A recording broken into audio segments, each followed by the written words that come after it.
La relancer par message dès aujourd'hui pour proposer un second date. Comment? Objection, t'es trop jeune.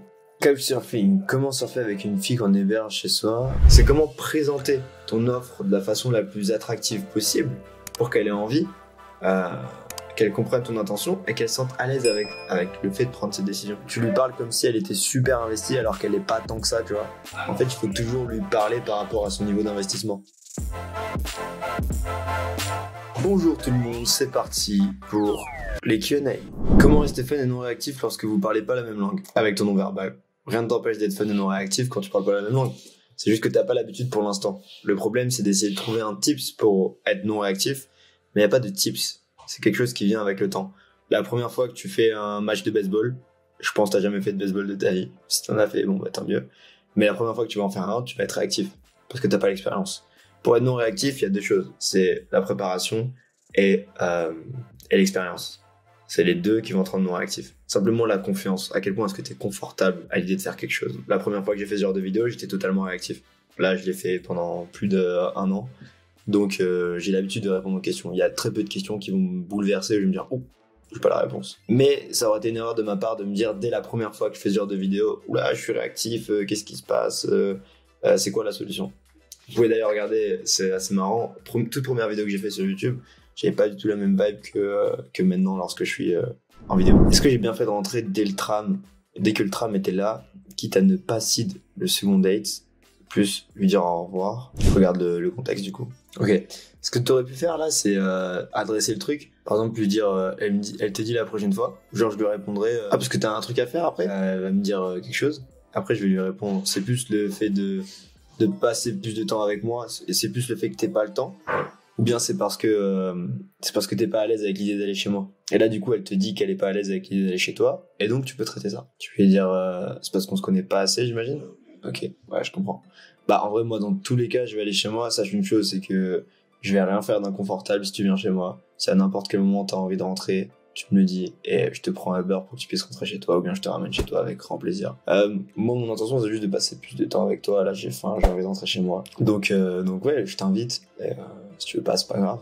Mais c'est dommage parce qu'on passe quand même un bon moment ensemble. Voilà ce que je dirais. Ce qui est totalement honnête du début à la fin d'ailleurs. Et tous ces trucs-là d'ailleurs, les gars, c'est pas de la manipulation. C'est vraiment être capable de communiquer ton idée de la façon la plus agréable possible. Et percutante et claire et limpide en fait. Parce que bien souvent, si la fille savait exactement quelle intention vous aviez, elle accepterait de rentrer avec vous. Et là, ce que je vous apprends, c'est pas comment la manipuler à faire des choses qu'elle a pas envie de faire. C'est comment présenter ton offre de la façon la plus attractive possible pour qu'elle ait envie, qu'elle comprenne ton intention et qu'elle se sente à l'aise avec le fait de prendre cette décision. La relancer par message dès aujourd'hui pour proposer un second date. Comment? Moi, pour relancer, je lui dirais j'ai passé un très bon moment avec toi. Et je vois ce qu'elle répond. Et ensuite, je lui dirais d'ailleurs, j'aimerais te proposer quelque chose en début de semaine ou en fin de semaine, ça dépend. Voilà, on est jeudi, donc en fin de semaine, j'aimerais te proposer quelque chose en fin de semaine. Et après, tu lui proposes un truc. Bang bang. Objection pas commune. Yo, petite objection par test game, j'ai pas l'habitude de l'avoir. Si je m'écoute, je lui dirais quelque chose comme ça. Ah ouais, t'es drôle MDR. Puis un second message. Ok, on va voir ça. J'ai kiffé faire ta rencontre, son prénom. Apparemment, il y en a pas qu'une de rencontre que t'as kiffé. MDR. Pourquoi tu dis ça? Ok, lourd. Ça marche. Moi, je ferais plutôt le truc de l'espionnage. Wow, en tout cas, ça me touche que tu m'espionnes. Et je lui dirais, effectivement, j'ai parlé à d'autres filles. On s'amusait avec mon pote à faire des rencontres. Mais sache que t'es la seule que j'ai vraiment envie de revoir. Ce qui, encore une fois, serait totalement honnête. Donc c'est cool. Objection, t'es trop jeune. Yo, 7 de day game, je sens l'intérêt et l'investissement, mais quand je propose des idées par message, elle me sort. Après me l'avoir sorti pendant l'approche, objection, t'es trop jeune. Comment répondre? C'est pas que t'es trop jeune le problème. Hein. Là, l'enchaînement de ces deux lignes-là, je pense que t'as pas été assez polarisant dans le set. Et c'est vrai que ton blind spot qu'on retrouve à chaque fois, c'est le fait que t'as tendance à mettre trop d'humour là où il y en a pas besoin. Et à trop poser un petit peu sur ça comme une béquille. Et il faudrait que tu sois capable de rendre l'interaction plus sexuelle, de mettre plus de tension dedans. Donc je pense que c'est ça le problème. Donc c'est un peu plutôt dans le text game. Moi quand on me dit ça, je dis quand on aime on ne compte pas. Et après je dirais plus sérieusement, je suis chaud de prendre un verre avec toi. Ouais, c'est un peu la vibe que je propose là dans ce que je t'ai dit là. Plus sérieusement, j'aimerais prendre un verre avec toi.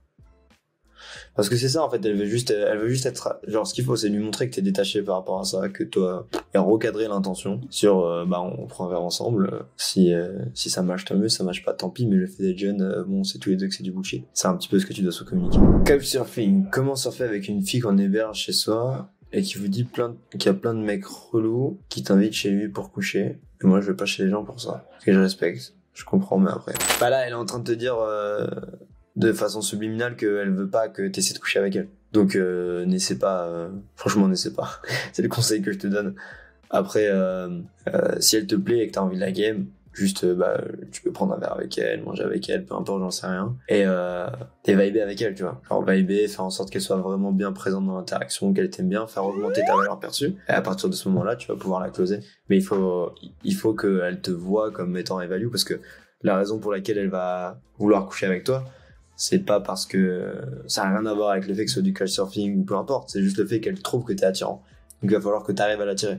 C'est pas un argument logique que tu dois avoir avec elle. C'est plutôt quelque chose d'émotionnel, donc appliquer charisme social et charisme sexuel. Semaine 3-4. Elle répond tous les 3 jours. Suite, j'ai envoyé le message que tu m'as conseillé. Avec plaisir, on fait ça jeudi. Pour avoir consulté pas mal des Q&A précédents, je lui écrirai.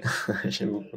Ok, pas de problème. Est-ce que t'as envie qu'on se revoie? Pour être sûr de son intérêt avant de lui proposer un autre date. Je te conseille d'enlever le si tu es sage, parce que c'est une price frame qui est pas calibrée. Ouais, ces trucs-là, c'est pas calibré, en fait, genre. Parce que là, tu lui parles comme si elle était super investie, alors qu'elle est pas tant que ça, tu vois. En fait, il faut toujours lui parler par rapport à son niveau d'investissement. Je dirais pas de problème, t'es dispo ce week-end? Et je la closerai pour le week-end. Yo Nabil, j'aimerais avoir un avis sur cet échange de messages. Ce n'est pas la fille dans l'audio que j'ai envoyé pendant le call de lundi, mais une autre. L'interaction a duré 10 minutes, elle était investie dès le début, où je l'open, elle me dit, j'ai pas de maquillage. T'es grand toi, donc tu blagues pas. T'es grand toi, dis donc tu blagues pas, avec la voix qui monte dans les aigus assez souvent. Et son prénom, c'est sympa de t'avoir rencontré cet après-midi. J'ai pas compris pourquoi t'as dit pas toi. Moi je poserais simplement la question, est-ce que ça te dirait qu'on se revoit? Pour polariser. Là j'ai l'impression qu'elle est pas très hook. T'as bien fait le taf et tout, mais je pense pas qu'elle soit très hook là. Le pas toi, pas trop, je vois pas trop l'intérêt. Mais tu vois là, là ça a du sens parce que elle t'a dit si ça t'a fait plaisir. Du coup tu réponds pas toi, du genre toi ça t'a pas fait plaisir. Sauf que là ça a pas de sens. Si c'est sympa de t'avoir rencontré, un emoji pas toi. Tu vois, genre. Donc ouais, c'est pour ça qu'elle a pas répondu. Du coup ouais, juste pose la question, est-ce que ça dirait qu'on se revoit pour ne pas perdre de temps. Voilà les gars, passez une bonne journée.